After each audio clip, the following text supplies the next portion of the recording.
പടത്തിന്റെ ഓപ്പണിംഗ് സീനില് ഇപ്പൊ കുട്ടപ്പനെ കാണിക്കുന്നു. അവന്റെ കയ്യില് ആ ഒരു മൾട്ടി ലെവൽ ഷൊരീഗൺ അതങ്ങനെ തന്നെ ഇപ്പൊ റൊട്ടേറ്റ് ചെയ്തോണ്ടിരിക്കുകയാണ്. വില്ലൻ അത് കണ്ട് പേടിച്ചു നിൽക്കുമ്പോ ഇപ്പൊ കുട്ടപ്പനും ക്ലൗൺസും ആവട്ടെ വില്ലന് നേർക്ക് ഓടാൻ തുടങ്ങും. കുട്ടപ്പന്റെ 3 ക്ലൗൺസ് ഇപ്പൊ മുന്നിലോടും. തൊട്ടു പിന്നാലെ ആയിട്ട് കുട്ടപ്പന് ഓടും. അത് കണ്ട് ആവേശം കയറി ചോച്ചി ആളുടെ ട്രൗസറും പൊക്കി പിടിച്ച് കുട്ടപ്പന് പിന്നാലെ ഓടും. യാമുട്ടോ ചോച്ചിയുടെ മേലെ ചാടി വീഴും. എന്നിട്ട് ചോച്ചിയെ പിടിച്ചു വെക്കും. കുട്ടപ്പൻ കറക്റ്റ് ഒരു ഫോർമേഷനിൽ പോവാണ്.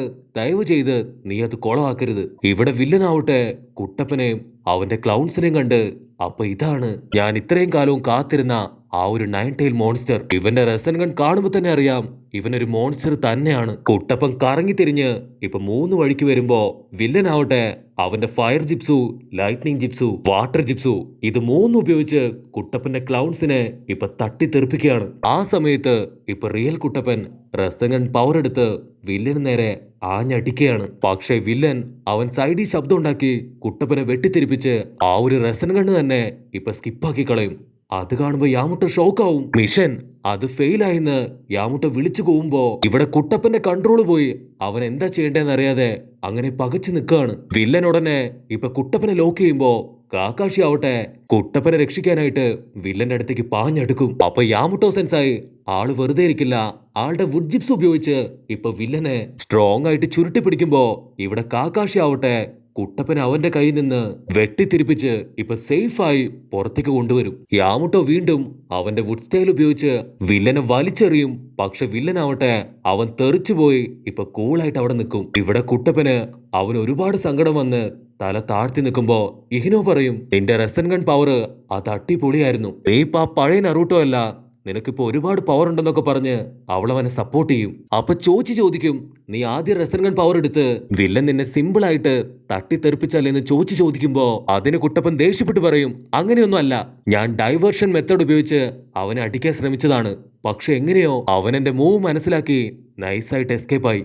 അതിന് പറയും അവനൊരു മോൺസ്റ്റർ ആണ്, അതുകൊണ്ട് തന്നെ അവനുമായിട്ട് ഫൈറ്റ് ചെയ്യുമ്പോ നമ്മൾ വളരെ കെയർഫുൾ ആയിരിക്കണം. ഇവിടെ വില്ലൻ അവനവന്റെ മോൺസ്റ്ററുകളുടെ തല അത് പുറത്തേക്കിട്ട് നമ്മുടെ ആൾക്കാരെ നോക്കി ഇപ്പൊ പേടിപ്പിച്ചുകൊണ്ടിരിക്കുകയാണ്. അപ്പൊ പറയും നമുക്കിനി ഒറ്റയ്ക്ക് ഫൈറ്റ് ചെയ്യണ്ട, നമുക്ക് എല്ലാവർക്കും ചേർന്ന് കൂട്ടമായിട്ട് അവനെ അറ്റാക്ക് ചെയ്യാം. അതിന് കാക്കാഷി പറയും പറഞ്ഞതിലും കാര്യമുണ്ട്, നമ്മളിപ്പോ 5 പേരുണ്ട്. നമ്മുടെ എല്ലാവരുടെയും സ്ട്രെങ്ത് എടുത്ത് അടിക്കുകയാണെങ്കിൽ തീർച്ചയായിട്ടും അവനെ തോൽപ്പിക്കാൻ കഴിയും. അപ്പൊ ആ ഒരു വില്ലൻ അവൻ വീണ്ടും ചോദിക്കും നിങ്ങളുടെ അടുത്ത മൂവ് അതെന്താണ്? എന്തായാലും കുഴപ്പമില്ല, ഞാൻ റെഡിയാണെന്ന് പറയുമ്പോ ഇവിടെ കുട്ടപ്പൻ പറയും മാസ്റ്റർ അല്ലേ പറഞ്ഞത് എനിക്കാണ് ഹൊക്കാഗെ കഴിഞ്ഞും കൂടുതൽ പവറെന്ന്. എനിക്ക് മാത്രമല്ലേ ഫോർത്ത് ഹൊക്കാഗെ കഴിഞ്ഞും കൂടുതൽ പവർ ഉള്ളത്. അതുകൊണ്ടല്ലേ ഇത്രയും കഷ്ടപ്പെട്ട് ഈ ട്രെയിനിങ് മുഴുവൻ ഞാൻ ഒറ്റയ്ക്ക് ചെയ്തത്. ഇതെന്റെ മിഷനാണ്, ഇതെന്റെ സോളോ മിഷൻ മാത്രമാണ്. ഇതിനെനിക്ക് ആരുടെയും ടീമിന്റെ ആവശ്യമില്ല, ഇത് ഞാൻ ഒറ്റയ്ക്ക് നേരിടുന്നു പറഞ്ഞ് ഫുൾ കലിപ്പില് കുട്ടപ്പൻ വീണ്ടും ഇപ്പൊ വില്ലന്റെ അടുത്തേക്ക് പോവും. പക്ഷെ കാക്കാക്ഷി സമ്മതിക്കില്ല.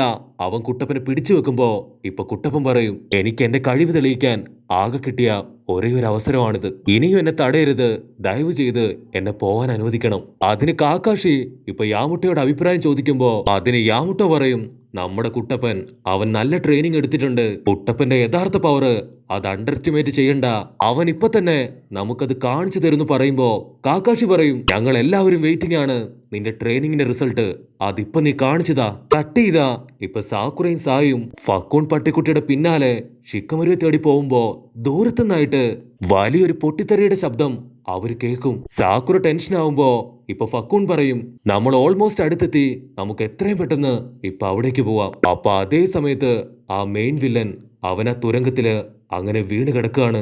അപ്പൊ ഷിക്കമരു അവൻ സ്ലോ മോഷനില് ആ ഒരു കുഴിയുടെ അടുത്തേക്ക് വന്ന് താഴെ വീണ് കിടക്കുന്ന വില്ലനെ നോക്കി ഇപ്പൊ അങ്ങനെ ഹായ് ആയിട്ട് നിൽക്കും. അപ്പൊ ഹീഡന്റെ ബോഡി അത് പൊട്ടിത്തകർന്ന് അങ്ങനെ ചെതറി കിടക്കുന്നതായിട്ട് അവൻ കാണും. പക്ഷെ അപ്പോഴും ആ ഒരു വില്ലൻ അവൻ ചിരിച്ചോണ്ടിരിക്കുകയാണ്. നീ എന്തൊക്കെ ചെയ്താലും യാതൊരു കാര്യമില്ല, നിന്നെ കൊല്ലാൻ പോകുന്നത് അത് ഞാൻ തന്നെയായിരിക്കും. അപ്പൊ ഷിക്കമരു അവൻ പോക്കറ്റിൽ നിന്ന് ഇപ്പൊ വീണ്ടും ഒരു പേപ്പർ ബോംബ് എടുത്ത് കത്തിച്ച് അതങ്ങനെ തന്നെ ആ കുഴിയിലേക്ക് ഇടുകയാണ്. പേപ്പർ ബോംബ് പൊട്ടിത്തെറിക്കുമ്പോ ആ കുഴിയിലേക്ക് ഒരുപാട് കല്ലും മണ്ണും അങ്ങനെ വന്ന് വീഴാണ്. അതിന് വില്ലൻ അലറി വിളിക്കും നോ. അപ്പ ആ മാനുകളെല്ലാം ഇപ്പൊ ഷിക്കമരുവിന്റെ അടുത്തേക്ക് വരും. അതിലൊരു മാൻ അവന്റെ കയ്യിൽ നിന്ന് വീണുപോയ ആ ഒരു ആസുമയുടെ ലൈറ്റർ അത് കാണിച്ചു കൊടുക്കും. അവൻ ആ ലൈറ്റർ കയ്യിലെടുത്ത് അതൊന്നുകൂടെ കത്തിക്കും. സാക്കുറ അവൾ അപ്പം അങ്ങോട്ട് വരും. അവളെ സായെ കാണുമ്പോ ഇപ്പൊ ഷിക്കമരുവിന് ഒരുപാട് സന്തോഷാവും. ഷിക്കമരു ചോദിക്കും, നിങ്ങൾ എനിക്ക് ബാക്കപ്പിന് വന്നതാണോ? അതിന്റെ ആവശ്യമില്ല, ആ വില്ലന്റെ കഥ അത് ഞാൻ തന്നെ തീർത്തു. അത് കേട്ട് സാക്കുറ ഷോക്കാവും. അക്കാസ്കി മെമ്പറിനെ നീ ഒറ്റയ്ക്ക് തല്ലിക്കൊന്നോ ചോദിക്കുമ്പോ ഇപ്പൊ ഷിക്കമരു ആവട്ടെ അവരെ നോക്കി ചിരിക്കും.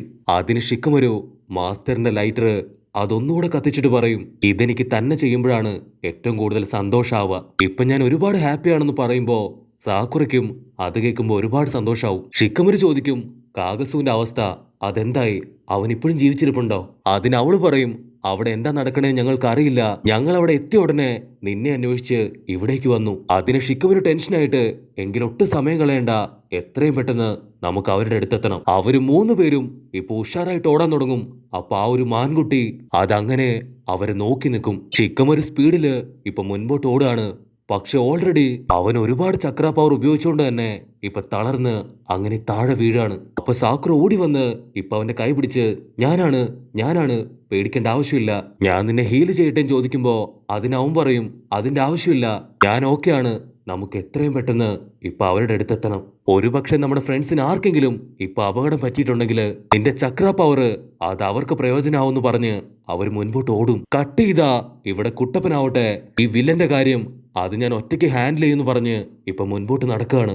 അപ്പൊ കാക്കാഷി അവൻ കുട്ടപ്പനോട് പറയും, കുട്ടപ്പ ഇനി അവൻ തിരിച്ചു വരരുത്, അവന്റെ കഥ അത് ഇതോടുകൂടെ തീരണം. അപ്പൊ കുട്ടപ്പനെ കണ്ട് ആ വില്ലൻ അവൻ വീണ്ടും ചിരിക്കും, ഈ പൊടിപ്പയ്യനെ തന്നെയാണോ വീണ്ടും എന്നെ അറ്റാക്ക് ചെയ്യാനായിട്ട് പറഞ്ഞു വിടുന്നത്? അപ്പൊ വില്ലൻ അവൻ വീണ്ടും ലോങ് റേഞ്ചില് ഇപ്പൊ ട്രാൻസ്ഫർമേഷൻ നടത്താൻ തുടങ്ങും. വില്ലൻ അവന്റെ കൈയൊക്കെ കമ്പൈൻ ചെയ്യുമ്പോ ഇവിടെ കുട്ടപ്പനാവട്ടെ അവനൊന്ന് ഷോക്കായിട്ട് ഇപ്പൊ വില്ലനെ തന്നെ നോക്കി നിൽക്കും. വില്ലന്റെ മുടിയും രോമവും ഒക്കെ വളർന്ന് അവനിപ്പോ ഒരു ഭീമാകാരനായിട്ടുള്ള മോൺസ്റ്ററായി മാറും. അവനൊരു ഭീമൻ മോൺസ്റ്റർ ആയിട്ട് മാറും.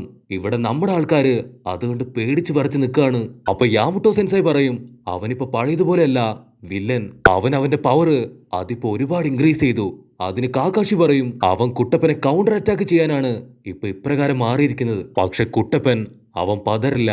വീണ്ടും അവൻ ക്ലൗൺസിനെ ക്രിയേറ്റ് ചെയ്ത് ഷൊരീങ്കൻ റസൻ കണ്ണ് അതിപ്പോ ക്രിയേറ്റ് ചെയ്യാൻ തുടങ്ങും. വില്ലൻ ഒരു കുലുക്കവും ഇല്ലാതെ ഇപ്പൊ കുട്ടപ്പനെ വെയിറ്റ് ചെയ്ത് അങ്ങനെ നിൽക്കുകയാണ്. കുട്ടപ്പനും ക്ലൗൺസും ഇപ്പൊ ഡൈവേർഷൻ ഇട്ട് അങ്ങനെ ഓടുകയാണ്. വില്ലൻ എടുത്തു ചാടി ഇപ്പൊ ക്ലൗൺസിനോട് പറയും, നിങ്ങൾ വെറും ഡൈവേർഷൻ ക്ലൗൺസ് അല്ലേ, എനിക്കറിയാം ദ റിയൽ കുട്ടപ്പൻ അവൻ നിങ്ങളുടെ പിന്നാലെ ഉണ്ട്, അവൻ തന്നെയാണ് എന്റെ ലക്ഷ്യം എന്ന് പറഞ്ഞ് ഇപ്പൊ അവൻ കുട്ടപ്പന് നേരെ പായും. ഇവിടെ ചോച്ചി ഈനോയും അത് കണ്ട് അങ്ങനെ പേടിച്ച് നിൽക്കുകയാണ്. വില്ലൻ ചാടി വന്ന് ഇപ്പൊ നറൂട്ടോ കുട്ടപ്പന്റെ നെഞ്ചത്ത് തന്നെ അവൻ കറങ്ങി അടിക്കുകയാണ്. ആ ഒരു അടിയില് കുട്ടപ്പൻ കറങ്ങി അടിച്ചു വീഴുമ്പോ അവന്റെ നെഞ്ചി തന്നെ വില്ലൻ അവന്റെ കൈ അത് കുത്തിയിറക്കും. പക്ഷെ പെട്ടെന്ന് ഇപ്പൊ കുട്ടപ്പനെ കാണാനുണ്ടാവില്ല. കാരണം അതും കുട്ടപ്പന്റെ വെറും ഒരു ക്ലൗൺ മാത്രമായിരുന്നു. അപ്പൊ വില്ലൻ അവൻ ഷോക്കായിട്ട് ഇപ്പൊ മുകളിലേക്ക് നോക്കും. അപ്പൊ ദ റിയൽ കുട്ടപ്പൻ അവൻ ആ ഷെരീങ്കനെടുത്ത് വില്ലനെ നേർക്ക് വന്ന് ഒരൊറ്റ അടി അടിക്കും. ആ ഒരു അടിയില് ഷെരീങ്കനും വില്ലനും എല്ലാം തന്നെ ഇപ്പൊ പൊട്ടി അങ്ങോട്ട് തെറിക്കും. അത് കണ്ട് യാമുട്ടോ, കുട്ടപ്പ ഓടിക്കോ, അല്ലെങ്കിൽ നിന്റെ ജീവനും അതും അപകടത്തിലാവുമെന്ന് പറയുമ്പോ ഇപ്പൊ കുട്ടപ്പനാവട്ടെ അവന്റെ ക്ലൗൺസ് കത്തിക്കരിഞ്ഞ് എങ്ങനെയൊക്കെയോ പിടിച്ചു നിൽക്കുകയാണ്. കുട്ടപ്പൻ ഒരുപാട് വേദനയില് ഇപ്പൊ തല ഉയർത്തി നോക്കും. അപ്പൊ അവൻ കാണും വില്ലന്റെ ബോഡിയിലൂടെ ഇപ്പൊ ഒരുപാട് ലൈറ്റ്നിങ് പവർ അതങ്ങനെ പാസ് ചെയ്ത് വില്ലനാവട്ടെ അവൻ പൊട്ടി അങ്ങോട്ട് തെറിക്കുകയാണ്. നമ്മുടെ ആൾക്കാർ പേടിച്ചു വരച്ച് ഇപ്പൊ മുഖം പൊത്തി നിൽക്കുകയാണ്. കാക്കാഷിക്ക് അവന്റെ ശരീരം കണ്ണുകൊണ്ട് പോലും ആ ഒരു അറ്റാക്ക് അത് മനസ്സിലാക്കാൻ കഴിയില്ല. അപ്പൊ ദൂരത്തായിട്ട് ഇപ്പൊ ശ്വാസം പോലും നിലച്ച നിലയില് ഇപ്പൊ കുട്ടപ്പനെ കാണും. ആ ഒരു സ്ഥലം തന്നെ ഇപ്പൊ ഒരു ആറ്റോമിക് ബോംബ് വീണതുപോലെ തകർന്ന് തരിപ്പണായിട്ട് കിടക്കുകയാണ്. കാക്കാഷി പറയും, ഇവൻ 50% അല്ല 100% കംപ്ലീറ്റ് ചെയ്തു. അപ്പൊ കുട്ടപ്പൻ ഇപ്പൊ നൈസായിട്ട് കണ്ണു തുറന്ന് നമ്മുടെ ആൾക്കാരെ നോക്കി ചിരിച്ചു കാണിക്കും. അങ്ങനെ സന്തോഷത്തിന്റെ ലഹരിയില് എല്ലാവരും തുള്ളിച്ചാടുന്നതോടു കൂടെ ഈ ഒരു എപ്പിസോഡും അവസാനിക്കുന്നു.